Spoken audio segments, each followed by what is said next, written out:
this Bhagavad-Gita gives us a lot of surprise.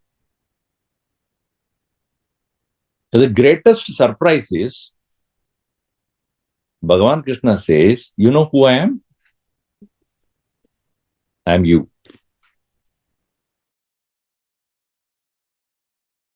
This is a great surprise. Because in no other scripture in the world, you will find this. Main kaun hu? Who am I? I am you. Arjun, I am you. This is a big surprise for Arjun himself, to all of us. How can I be God? No, you are not God, but you can become God. You can be. Many of the religions would say you can go to the place of God, you can go to the proximity of God. Only in Gita and Upanishad we find you can assume the nature of God. It is like a person who is dreaming in the sleep, when you go to sleep, and first thing happens, you dream, or in the early morning you get a dream, whatever.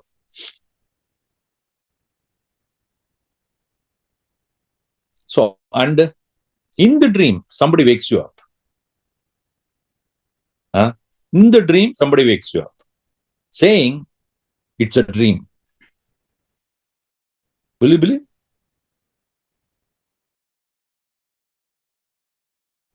In the dream, somebody in the dream tells you this is a dream.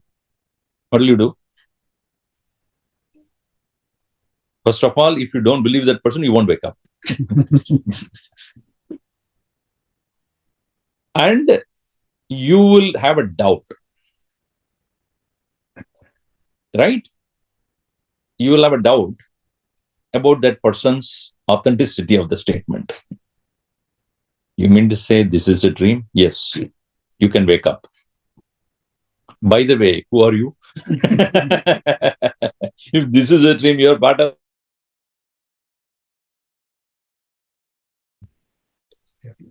If you say this is a dream, then who are you? You are also part of the dream. So if the dream is I created you also then. But when it will become a surprise, when you wake up and realize that was true.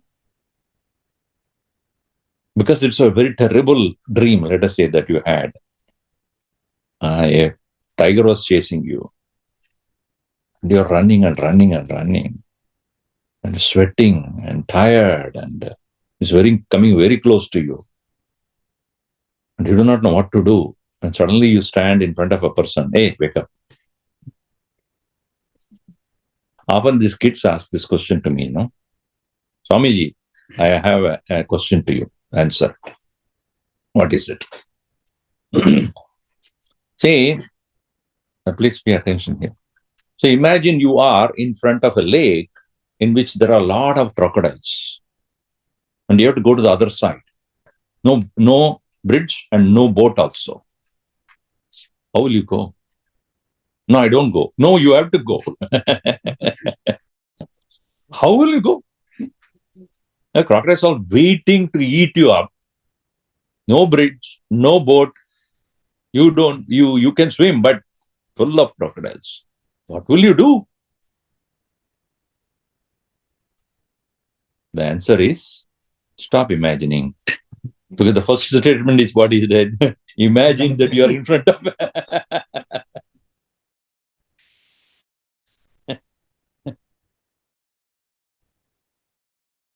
If somebody comes inside my dream and says, this is a dream, to whether believe in the words of that person and wake up, or doubt that person and not to wake up. So that's why the word Vismaya has both. In Bhagavad-Gita, Bhagavan Krishna says, Samshayatma vinashyati. A person of doubt will perish. On the other hand, Name bhaktaha na vinashyati. Name bhaktaha vinashyati.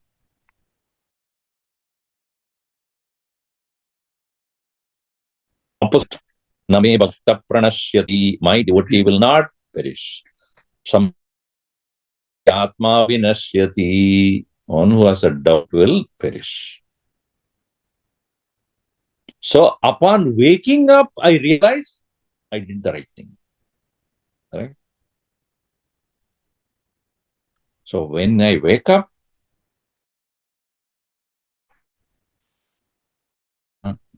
only my spouse is next.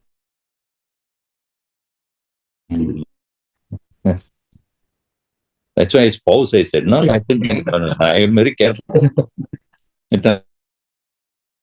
Right? So, wake up and know that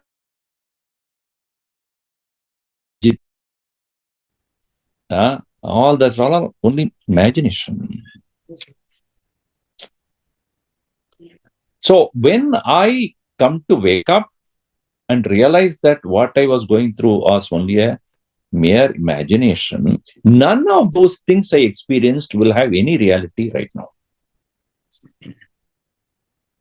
Even though I was sweating and I wake up also, I sweat. Even though I had a heart palpitation during the time when I was running away from the tiger, when I wake up, still will go on. High blood pressure will be there, sweating will be there. Because it is a reaction that body has given. But after some time, when I become quiet and now, even though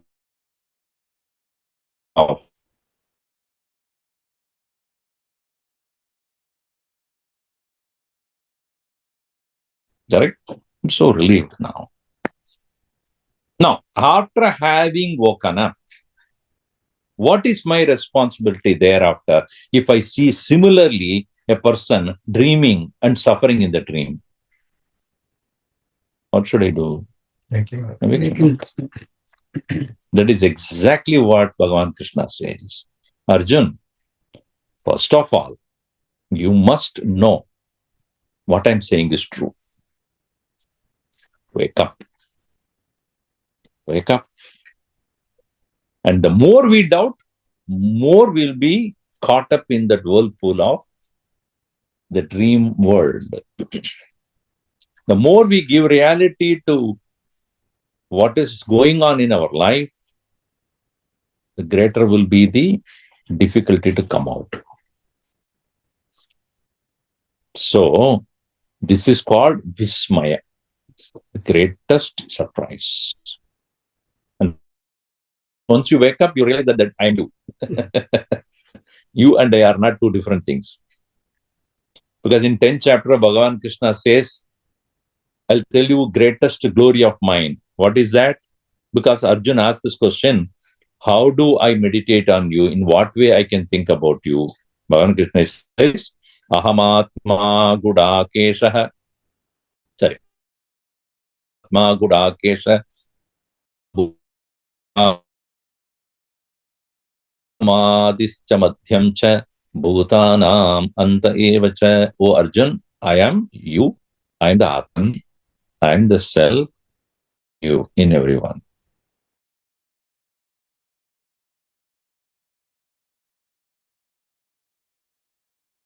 One, who is Bhagavan? The one who is in me as my own being. So it's a great surprise. So in the 11th chapter of Bhagavad-Gita, Arjun says, if you are God, if you are the one and you are the self of all of us, how is this variety came from? Human is not the animal, element is not the bird, trees and plants, the sun, moon, stars, mountains, rivers, sky, stars, then planets, and then whole galaxy, and so many different things that we see. I'm so wonderstruck with looking at all these things. So here, Bhagavan says that if you want to see the entire creation which I have made, I will show the entire creation in one place, in my body. Ekasmin mama dehe tvam drashtum shakyasi. You will be able to see the entire creation in me, in my body, but not with these eyes. So he says, Natu mam shakyate drashtum anenaiva swachakshusha Dyavyam dadami te chakshuhu pashyami yogamaishwaram. In this eyes that you are using, with that you cannot see the entire creation in one place. So let us say that you are going up a hill somewhere. You're walking up a hill. From there, your view is whatever you see there. But when you go to the top of the hill, 360 degrees you can see, right? Everything is around. You can see that.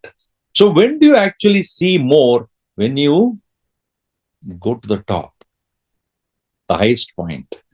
Then everything around will be seen. In the same way, Bhagavan is giving to, Krishna was giving a divine eye, which is closer to VR of today. Sometimes they go around. They were standing in one place with me because they have that extra gadget. What is that? VR. Everything can be seen. It looks so real. And sometimes it is in a videos and they just going down. I'm going down. You're not. You're just standing there. But that will make you feel, right? So Bhagavan was giving a 4D to him, not 3D, 4D. 4D vision, 4 dimension. So what is the 3 dimension, you tell me? Usually what is 3D? XYZ. What is that? XYZ. Huh? XYZ. XYZ. Left, right, and Center. so it is height, width, and depth. This is 3D. What is 4D? Experiencing it. No. 4D is time. Time. So Bhagavan gives a divine eye in which time is broken.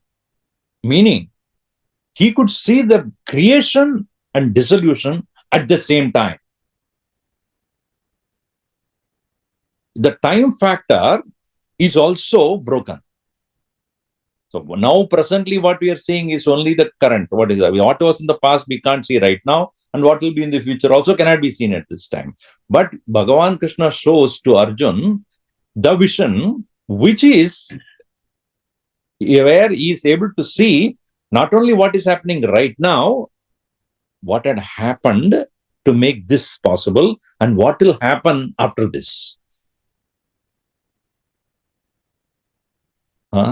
So that was a surprise. Vismaya-kaarinyai. And in no other scriptures in the world, nowhere you'll find this description.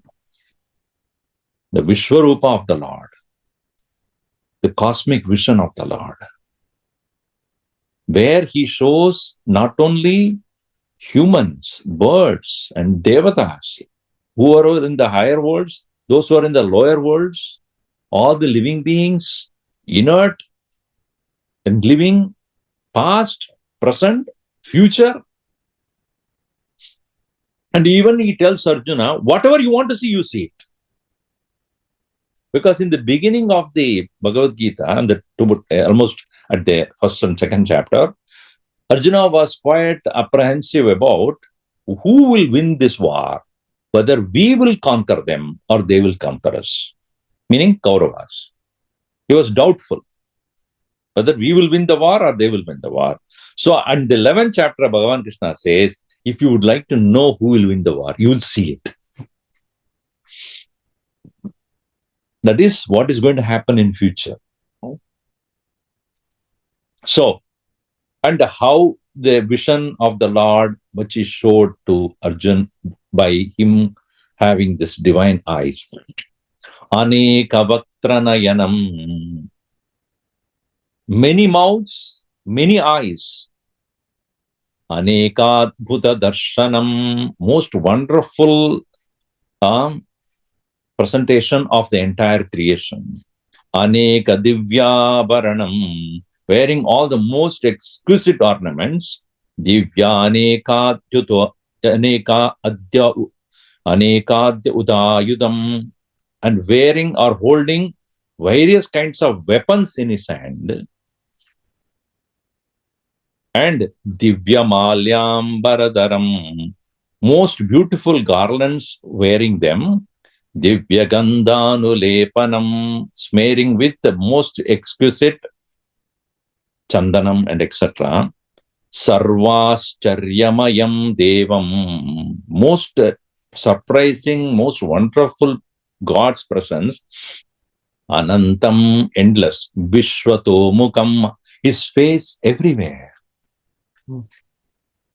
In Purusha Suttam, you might have heard, you might have chanted, right? Sahasra Shirusha Purusha. You people are learning. Come on, chant, let us see. Sahasra Shirusha Purusha Sahasraksha Sahasrapa Sabhumim Atyadishadasham Gulam Purusha Evedagam Sarvam Yadbhutam Yachabhavyam Udamrudatvaseshanah Yadannenatirohati. What is it you are getting up for? Sorry, just a quick check on food. That's all secondary. So, Purusha Evedagam, what does it mean? Sahasra Shirusha Purusha. 1,000 heads, 1,000 hands, 1,000 faces, 1,000 mouths. With 2 hands only we have trouble. And 1 head itself is a trouble. Bhagavan shows 1,000 heads, 1,000 hands, 1,000 faces. And so somebody would say, no, Swamiji, that's unimaginable. No, it is not unimaginable. All that you need to do is to go to a barber shop. If you go to a barber shop, there is one mirror in front of you that you can see. One more mirror you put in the behind. Then what happens? Multiple heads. They will become Sahasra Shiri. You have 1 head you move. There's 1,000 heads move. Because it keeps reflecting back and forth, right? So if you want to experience the Sahasra Shiri Purusha, you have to go to that. So Bhagavan says that I am the heads and mouths and eyes and nose and ears and hands and legs of all beings. Every hand is my hand. Every face is my face. Every eye is my eyes. So whom are you looking at now? The Bhagavan in you is actually looking, I'm looking at your own eyes. Through the eyes, it is the Lord who is seeing. So he showed the entire creation with thousands of hands and faces and mouths and everything. And this is Ascharya. Because our idea of God is somebody sitting there in the heaven with a long beard and looking at us. That is not the way Bhagavad-Gita will put. He is not someone who is up there, ancient one, a long huge beard with the ring on the head. He is the very soul of every living being. Through every living being, he is looking at us, working with us. We are interacting with him only all the time. Once this vision comes, you become a Bhagavan's devotee only. What else you can be? Right? You are in the proximity of the Lord all the time. So, and the brilliance which with which is shining. He said here, Divi Surya Sahasrasya Bhavet Yugapat Uttita. Let us understand or imagine that in the sky you have only one sun. That itself we can't directly see. You cannot see sun directly, especially tomorrow. Don't see that. It's an eclipse, and it's become very powerful.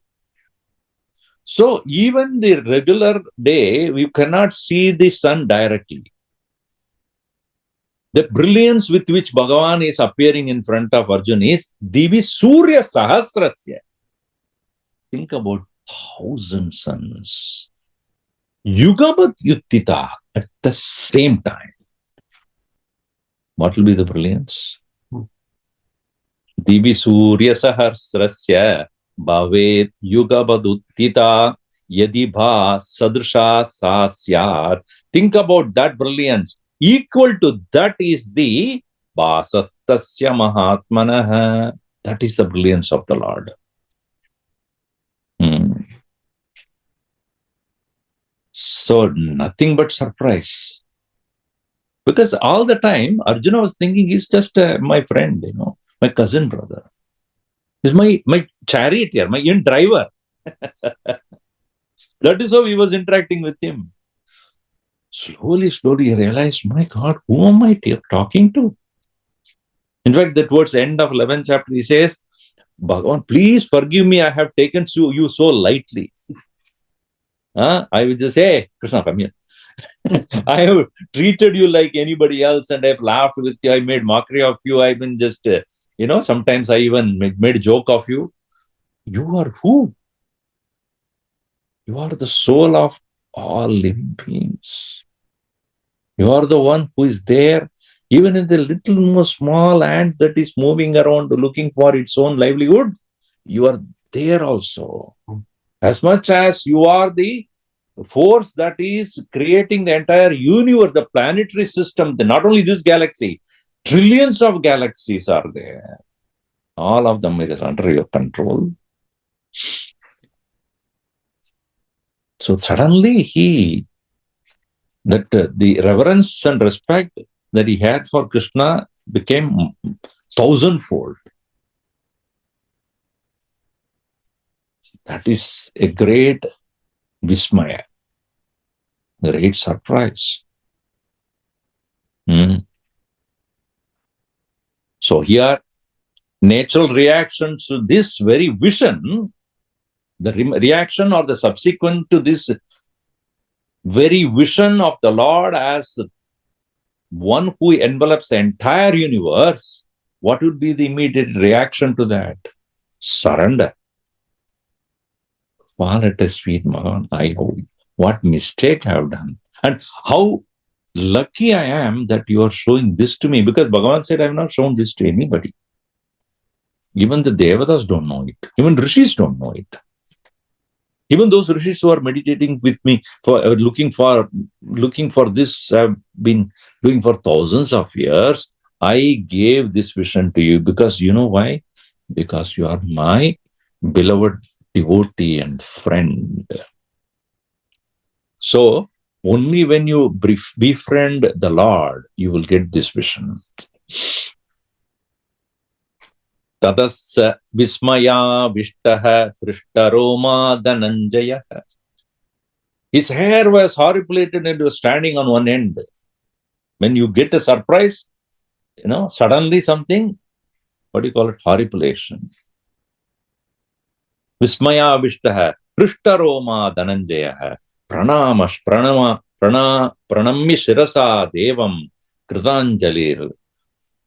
Abhashata. He started to speak with a choking throat.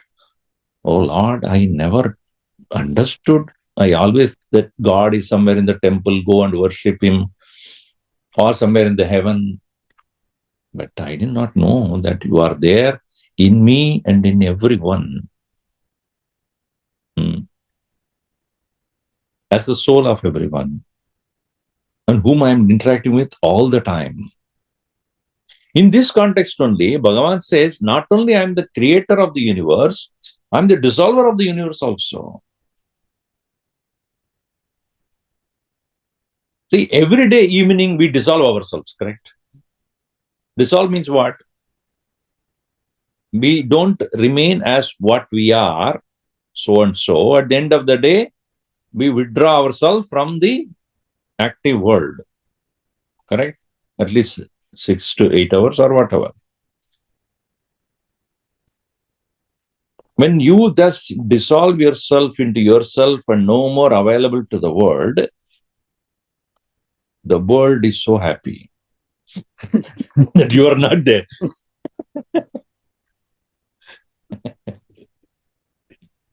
In fact, your body is healthy only when you withdraw your at least 8 hours, 6 to 8 hours, when you withdraw from this world regularly, then only the body recoups itself, because all the time it is working and you are interfering.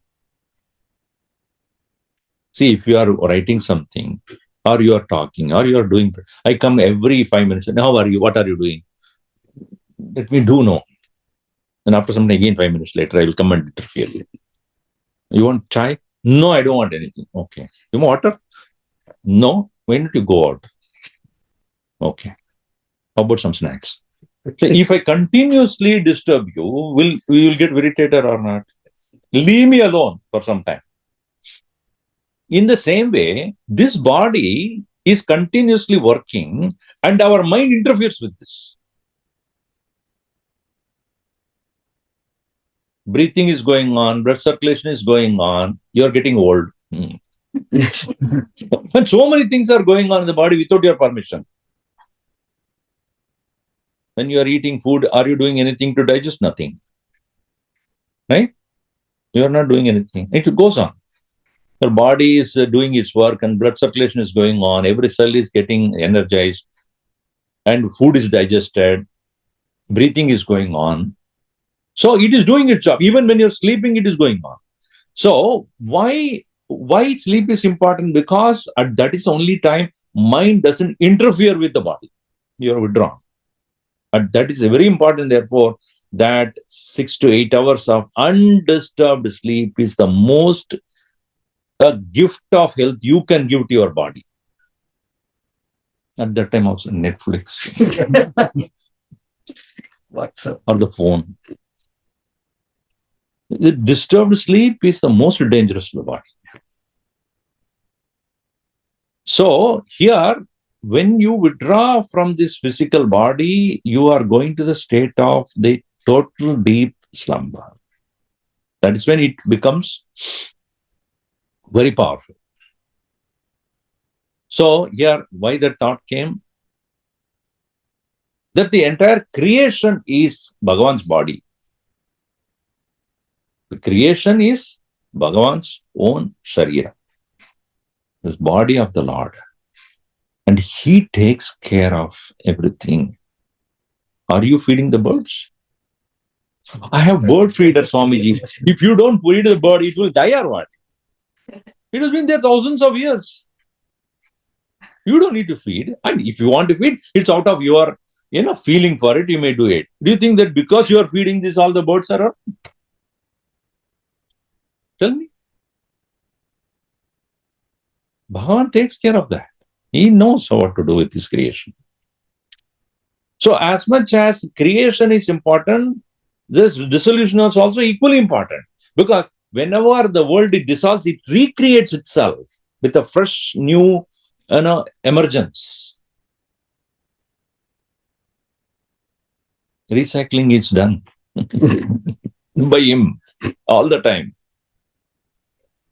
We only interfere with and putting plastic into it. We are actually destroying that cycle. Every leaves and flowers and the fruit, etc., when it falls down, after some time it won't be seen. It's gone. It's already become part of the world and creation. It comes back again and then it recreates itself. You don't need to do anything. So Bhagavan says that I am the one who brings the dissolution of this entire universe. And in that statement only he made Aham Mrityuhu. Jagat Bhakshakaha. I devour the world. I dissolve the world. They take out of context Oppenheimer. Krishna is the destroyer of the world. Arey, you don't understand the philosophy. Don't take out of context. If you take anything out of context, you will not understand why he says this.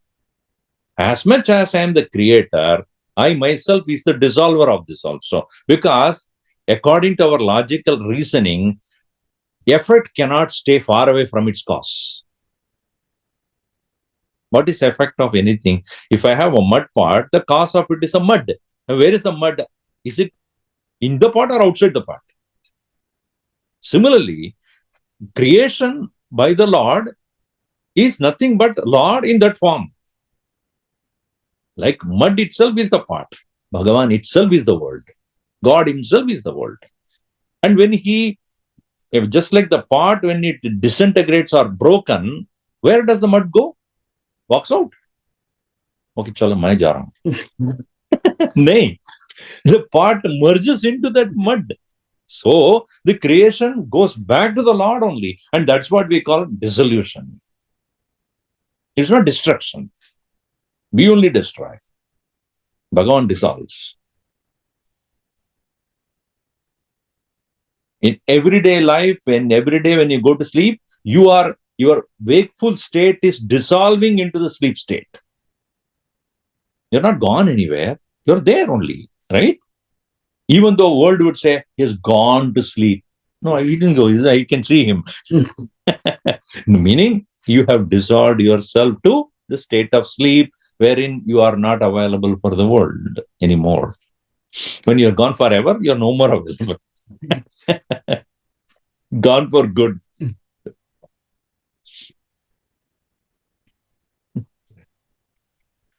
That's why they say rest in peace. You know what that means? When you have gone, the rest of the people are in peace. That's what rest in peace. So be careful when you're using that word, rest in peace. What does it mean? You want right meaning or the different meaning? So, I am the one who devours. I consume the whole thing.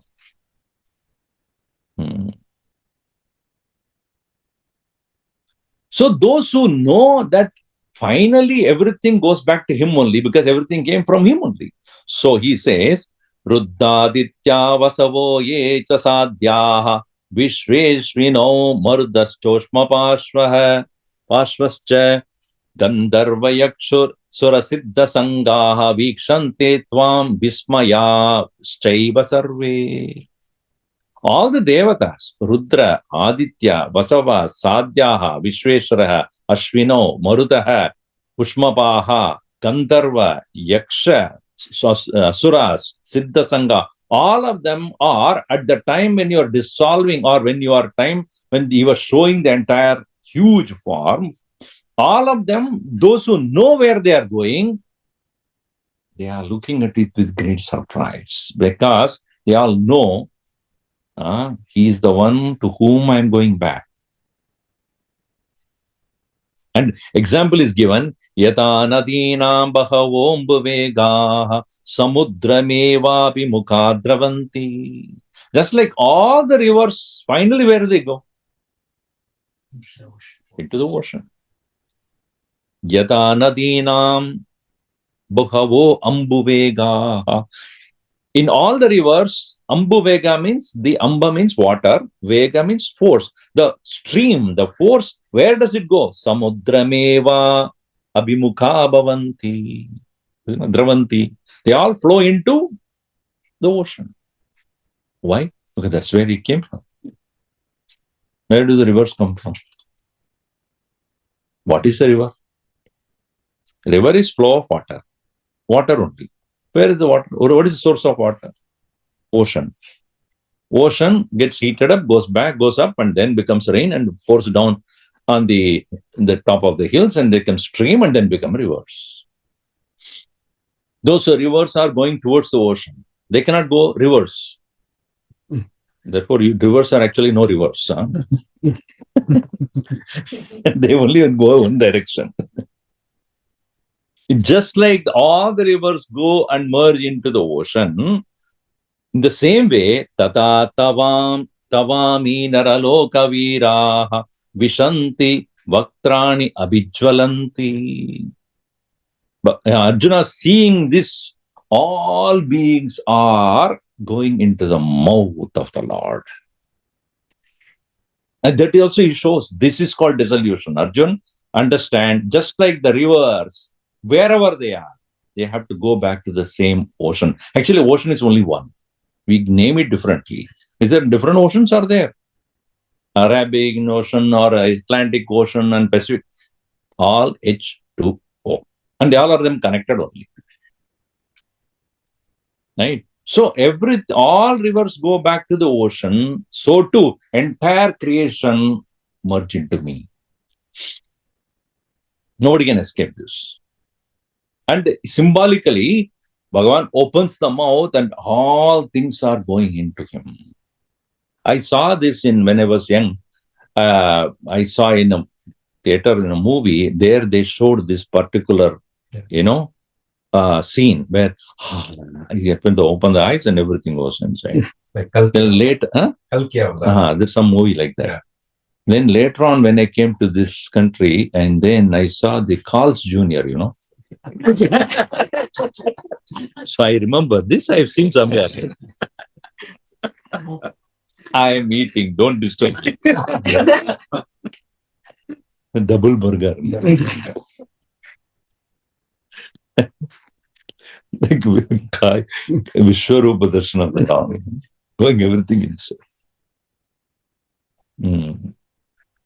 So those who are aware that I am going back to the Bhagavan only, nowhere else, they have no problem. They do salutations and praise of the Lord and get in. And those who do not believe, try to escape. They cannot escape anyway. So when Bhagavan closes his mouth, and they are half body inside, half body outside, being made crushed. This also is explained in Gita. Half the body inside, half the body, they're trying to escape, cannot. That is when I really saw, when the double burger, when you bite, half of them are coming out, half of them are inside.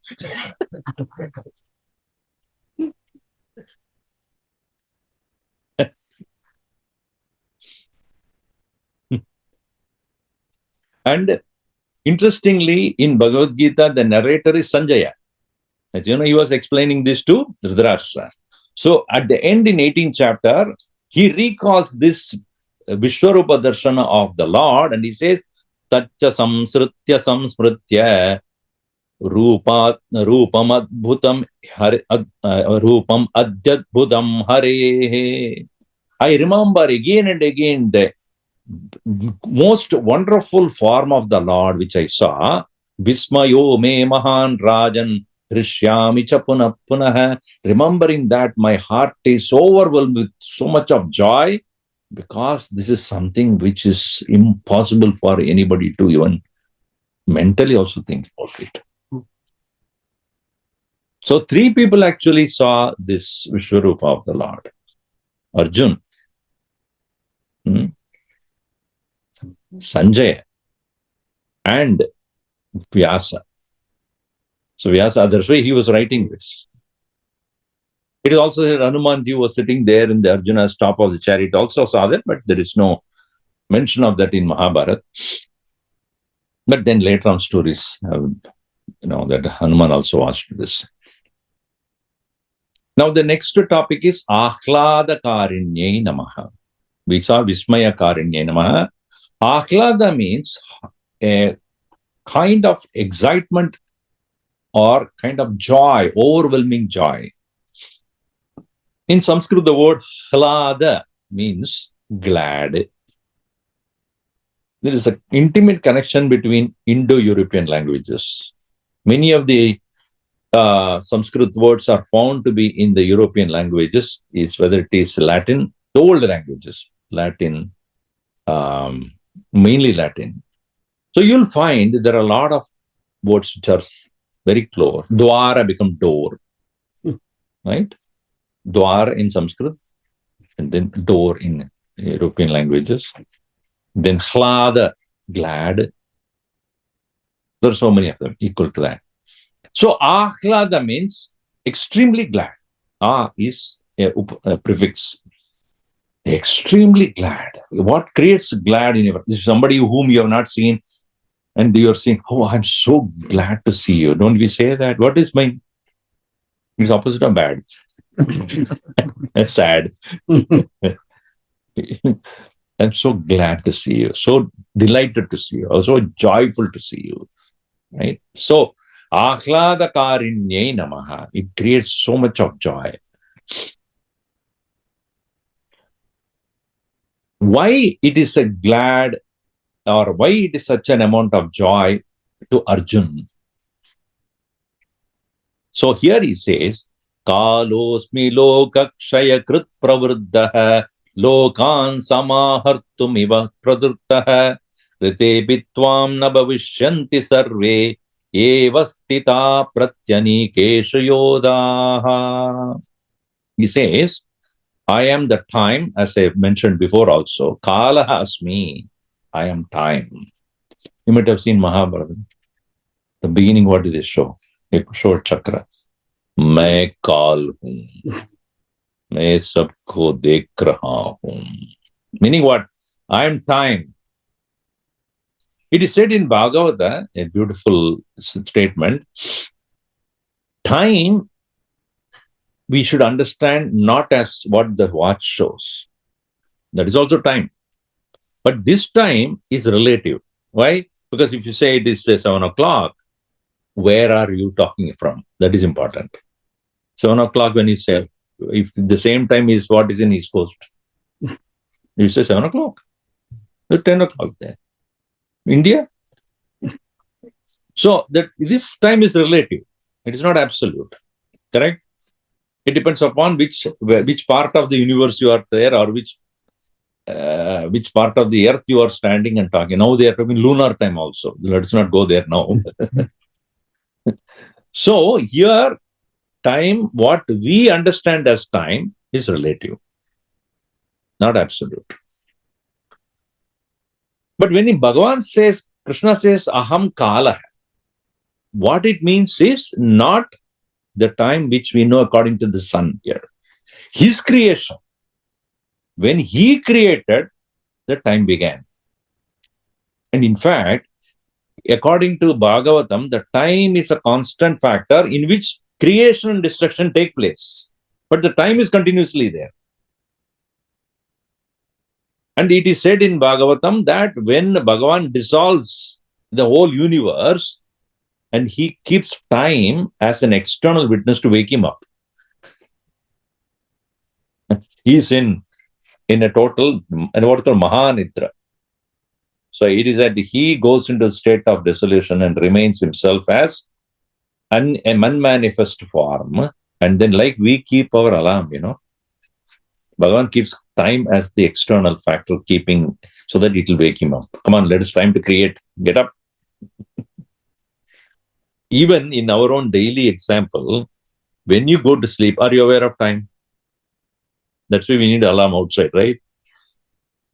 How long you slept? It depends upon my knowing of when I went to sleep and when I'm waking up. If only one is available, you will not know. I do not know when I went to sleep, and I know when I woke up. How long you slept? I don't know. Correct? So you keep the alarm to make sure that you wake up at the time when you want to do something. On Sunday morning, you may not put alarm because your Balwir is only at 3:30, 3 o'clock. By the time, definitely you will wake up. So, Kala. Aham Kala. I am the time. And he says, Kalosmi lokakshaya krit pravruddha. Arjuna is asking, when he shows the whole creation going into him and dissolving, he says, who are you? I'm seeing pleasant side of you, beautiful ornaments and this and that, all that I saw. But when he started to show the destruction, dissolution. Who are you? I don't understand now. Why are you showing this to me? Krishna says, you should know that even without you, the war will end. Trite pitvam, without you also, sarve ye avastitaha pratyanikeshoshaha na bhavishyanti. Even without you, the people who are there as enemies in this war, as well as the people who are siding with you, all of them will disappear. I'm trying to show you that. See, we all know one thing's for certain in our life, that everybody will die. No, those who are youngsters don't get disturbed by this. Huh? But the fact remains. We all know. When is the question? Not if at all. Do you have a question? Will I die? Yes, of course. But the question is when.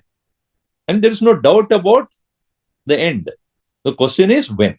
Correct? That we all know. Especially when you buy a new puppy, 15 years later it won't be there. You know very well. It is not eternally going to be there. So, we all know that is certain. Here, Krishna says, what is certain is whether you do anything at all. Arjuna didn't want to fight. He said, whether you fight or not, the end is certain. What is the end? Dharmaha Jayati. The truth will win. And anybody who is against the truth will perish. And those who are standing for the truth also will perish. Because those who are there, they won't stay back and they also go. But only thing is, I am proving to the world that Dharma will never fail.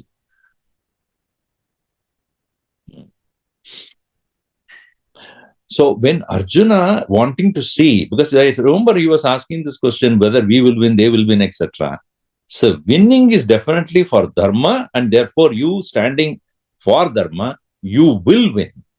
Arjuna, don't worry about that. Therefore he says, Tasmat tvamuttishta yasho labasva. Therefore, Arjuna, the end being that Dharma will win, you get up now, uttishta yasho labasva, gain all the glory that you want to gain, jitva shatrun, having killed all your enemies, bhungshva rajyam samruddham, come to enjoy the kingdom which you have not been given for past 13 years, you have been thrown away. Now having won all the Kauravas, go and enjoy the kingdom for the rest of your life. Mayaive te nihata purvameva. All of them have already been destroyed by me. Nimittamatram bhavasavya. So you just stand as my instrument. I'm trying to complete this job through you. Now, Arjun, that means it is decided that I will win. Yes. Then why should I do anything? See, this doubt will come, right? Krishna really speaking, I am one. You have decided? Yes. Chalo. I don't do anything. So I often give this example to you. Let us say you are watching a movie. You started the movie. Don't you know that you can always go to the last scene? Can you or not? Yes. If they were seeing too bored, you say, so what is the next episode? I just want to go next one. The last episode also, you can go and finish it up. Within 2 minutes, over. But would you do that? You want to go through the surprises and ups and downs and the twists and turns. You want to go through that and then only, finally. 18th episode, I just got done. Whole night you are awake to watch that. In the same way, all of us know what the end is. Any doubt? Any doubt here? The end is clear. All of us have that end very clear. Nobody escapes that. But going through the experience of different aspects of life is what making it interesting. Isn't it? So Arjun, even though the end is certain, what you are going to win. But the whole interesting part, what you have to do is to how you are making that happen. By you yourself taking your weapon, making sure all those who are against Dharma are punished. And I'm going to use you as my instrument. Nimittamatram bhava savyasajam. You become my instrument, and I am going to work through you and make sure that all these people are done. That delights the heart of Arjun. Thank God. I've been very uncertain about this.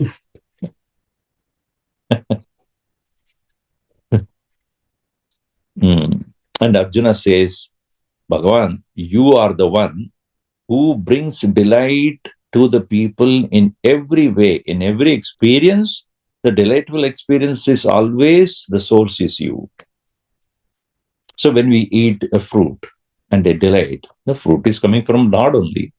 The tree, of course, is the one which gives, but tree cannot give without the Maya working through that. The Prakriti is working through that. Every experience of joy is a product of the Lord only. So therefore he says, Sthani Rishikesha Tava Prakitya Jagat Prakrishyat Anurajyate Cha. The whole creation delights your presence. Rakshamsi Bidani Dishodravanti Sarve Namaschanchi Siddha Sangaha. Those who know that you are the most delightful presence, they come to you with great joy. Those who don't, they run away. Rakshasaha Dravanti, they run away, whereas those people who are Siddha Sangaha Namasyanti. Those who are aware of your presence is the most delightful. They salute you. Those who do not understand this, they run away. Now, simple example. You are going in the car. The speed limit is 65, let us say. And you are only in 60, max 65. And you saw uncle behind you. Tee, tee, tee, tee, tee. So are you disturbed or are you afraid now? No. Why? Merely, not for me, because I am going on this. And then he comes closer to you. Hi. And he goes. So you are not afraid. Scene number 2, you are in 80. You see that, what happens then? Oh my God. I didn't watch it. He is definitely going to catch me. So fear is for whom? Fear is for the one who doesn't follow this. The interesting thing is, we have in our Rameshwaram, you might have seen that the parking is all over the place in that whole area. We always tell the parents that you park in the allotted place and do not stop in front of our entrance and to get because what they do, they don't want to come. So what they do, they drop the children, then go and then they go home, whatever. Or they want the children to get off and then they go and park slowly. They said, don't do it. You go all the way, park it and bring the children from there. But many times they won't do it. But one day I was watching through the window what's going on. Everybody was going. Nobody stopped. I said, why? And I found the opposite parking lot, one black and white car sitting. Everybody is following discipline. Nobody and the people who are volunteers who are taking care of parking, they were just standing there. They were not doing anything. Everybody is going straight. All of them properly, they were going and parking and coming. So I saw this, so one cop car will do. Nothing else is necessary. So at the end of the day, I just walked down. I went to the cop car. Nobody was there. Only car was there. Just nimitta matram. Just a presence is sufficient. So Siddha Sangaha, those who are great rishis and siddhas, they know you. that you are the creator. Ultimately, end is going back to you only. So therefore, they praise you and delightfully they worship you. On the other hand, those who do not want to go back, do not want to die, they want to survive and then kiss, but they can't. So they are, and that's what he said, Dravanti, they run away, but where do they run?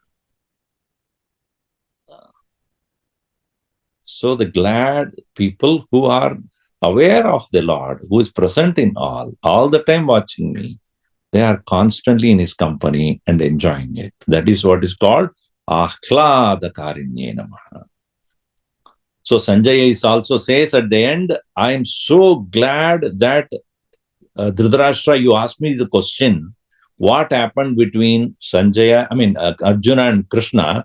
What is this conversation that went at the beginning of this war, because of which I am able to explain to you, Ityaham Vasudevasya Parthasya cha Mahatmanah Samvadam imam ashrausham adbhutam romaharshanam.